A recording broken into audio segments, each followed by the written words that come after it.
اصولا خصوصیت این کار در بعضی مواقع واقعا اینطوریه، تو حجم کار زیاده، عجله میشه اینا. ولی شما درست میگید، هنوز که هنوزه همکاران من این توانایی رو دارن که کارشون خیلی خوب انجام بدن.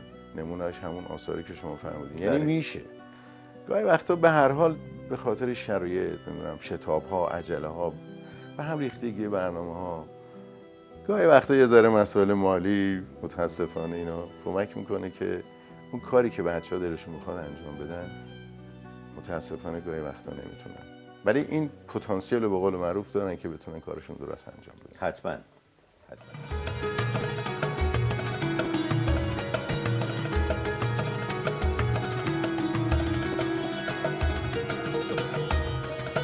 آشنا شوید با چهره آنانی که صدایشان ماندگار است. صدای ماندگار در هنر دوبله. خب تو در زمینه گویندگی که بسیار فعال بودی، کارهای خوبی عرضه کردی. ممنونم. و در زمینه مدیر دوبلاژی هم تو یکی از فعالین بودی. بله در سالهای گذشته به خصوص خوب بود کارهایی که انجام دادم. البته تعدادش خیلی زیاد نبود چون من خیلی دیر به اصطلاح، ولی فیلم‌های فاخر بزرگی بود. آره فیلمایی بود که خودم خیلی دوست دارم. خیلی ببخشید گاهی وقتا بهشون میبارم. نه خیلی هم خوبه. چرا نه؟ آره البته بهتون بگم آقای مندوب، یه مقدار مرهون همکاری و مهربانی همکارای من بوده همیشه. واقعا اون به قول معروف سعه صدر رو داشتن، اون حوصله و اون تحمل و اون لطف به من داشتن و زحمت کشیدن، مرارت کشیدن. خب نتیجه کارم خیلی وقتا خوب بود. آره به هر حال ما یه کار جمعی داریم. بله. اگر همه دست به دست هم بدیم میشه یه کاری باشه که در موردش بحث بشه، ماندگار بشه. بله این کار جمعیه. ما خود سینما اصلا یه کار داشتیم. خود سینما کار جمعیه. بله. شما در سینما فرد به نظر من ندارین.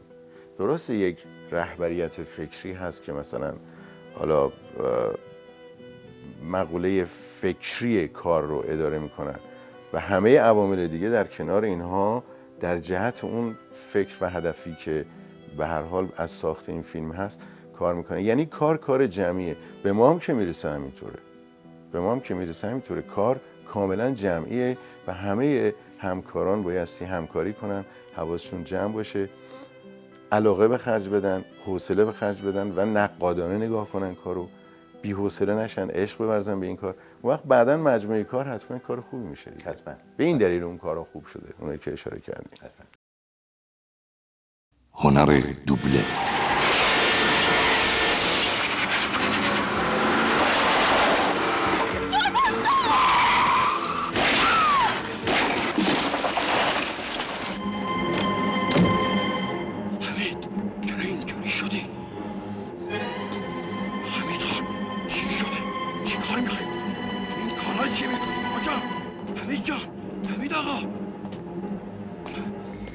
کلاهبرداری و پشت هم‌اندازی هستی. واسه چی گفتی خونه رو به اسم من این کنم؟ خونه به اسم اون، ویلا به اسم اون، حساب پسنداز به اسم اون. برواقع سرم اشتباه میکنی همین. اشتباه؟ رفته 1 میلیون پول از من گرفته و فرار کرده. کی بهش یاد داده؟ پسر خالش کجاست؟ من نمیدونم. اون مردی که باهاش رفته من کیه؟ حرف بزن. پسر خالش! من چی بگم؟ من نمیدونم. حمید جان صبر کن، یه دقیقه مهلت بده. من اینجا پول دارم حمید آقا. پول حمید 1 میلیون نمیشه. ای خدا حمید آقا 1 میلیون نمیشه، اما پول زیادیه حمید جان. مال تو بیا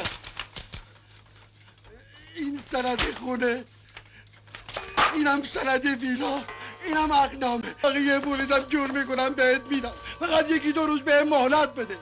این کجاست؟ من نمیدونم. واقعا اگه یه جوری میشد که برای چند ساعت بمیری و بعدش دوباره زنده بشی همه یه ناراحتیات معالجه میشد.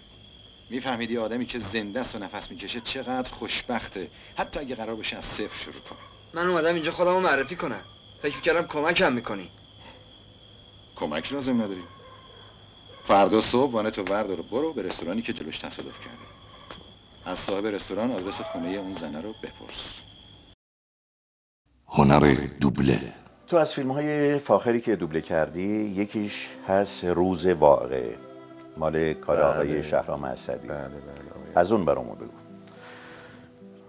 روز واقع، خب ببین این درباره این فیلم خیلی صحبت شده. اون چیزی که من میتونم فقط به شما عرض کنم این بود که آقای اسدی با من تماس گرفتن. من یه کار در واقع مثل که کار اولیشون بود در ایران، یه فیلم بود به اسم اوینار که اشاره داشت به قبل از ساخت همین روز واقعی. بله اشاره داشت در واقع به ماجرای حلبچه که دیگه حالا همه آگاه هستیم ازش و به نظرم اون خیلی فیلم خوبی بود. من خیلی دوست داشتم اون فیلمو. یه فیلم نیمچه فلسفی بود، به هر حال خیلی خوب بود و اون همکاری باعث شد که ایشون در این فیلم هم منو دعوت کنم به کار که منم خیلی واقعا خوشحال بودم از این بابت و کار با ایشون بسیار کار سازنده‌ای بوده. همیشه ایشون آدم بسیار سختگیریه تو کار، خیلی رفیق خوبیه، خیلی من دوستش دارم ولی خیلی تحسینش میکنن چون خیلی آدم سختگیریه و اینو من دوست دارم. این کار خیلی هم طول کشید و بچه‌هایی که تو وزارت ارشاد اونجا صدا برداری میکردیم با ما کار میکردن، مثل آقای دلپاک که البته مسئولیتش رو داشت و بقیه همکارا، بچه‌ای که اونجا، اینا در نهایت مهربانی کار کردن، در نهایت حوصله کار کردن. من واقعا درود میفرستم بهشون، از همشون همینجا واقعا تشکر میکنم. بچه‌ای که اون سمت به عنوان بچه‌ای فنی کار میکنه، اینا وجودشون خیلی موثره، اینا میتونن کمک کنن کار عالی بشه و باید همیشه سپاسگزار این همکارا باشیم که دوستای قدیمی ما هستن. به هر حال این کار به این صورت انجام شد.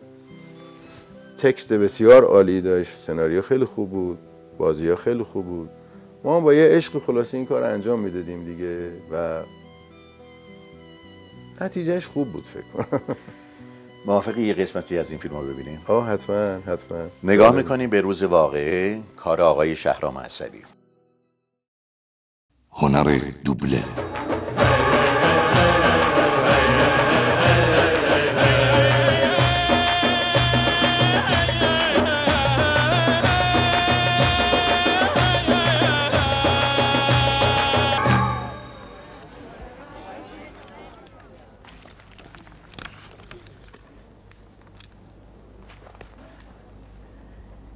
شمشیر را چون تحفه زید به دامادش پیشکش می کند.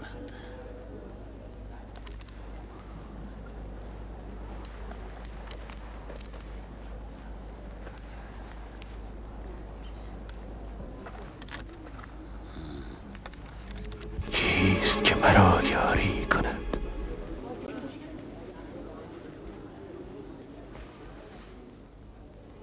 آیا این سفر بر راکب ذوالجناح واجب بود؟ فردا مسیح را در نینوا به صلیب میکشند. چه گفتی؟ چه دلیل دارد که کوفیان آنچه را که با مسلم کردند با حسین ابن علی نکنند؟ آری، حسین ابن علی و خاندان دیریست تا در راه کوفه اند. کدام بادیه، کدام منزل، بلدیشان را از کدام راه برده است؟ در وادی وحشت فردا مسیح بر صلیب می رود. این چه کنایه است با من؟ جوان، با تو کسی کنایه نگفت. آیا یکی از شما نبود که حرفی از صلیب گفت؟ در کوفه مرگ ارزان است. آری، در کوفه مرگ ارزان می فروشند. چگونه باید خبر را به او رساند؟ با رسیدن به سواد کوفه خبر خود به او خواهد رسید. کاش از هر کجای راه برگردد. یارانشان همه نیست که به خونهای مسلم برخیزد. نه، این سفر لازم نبود. کوفه فرمان روا میخواست. چه کسی بهتر از حسین ابن علی؟ آیا فرمان روایی به او شایسته نیست؟ من زخم طعنه را میشناسم. خدا آسیان را ببخشد. بین منکران سخنی است که حسین ابن علی این سفر نه برای حق که برای مقام کرده است. لعنتشان باد و کمتر شوند بیهوده گویان. چه مقامی نزد حق که او خود نداشت.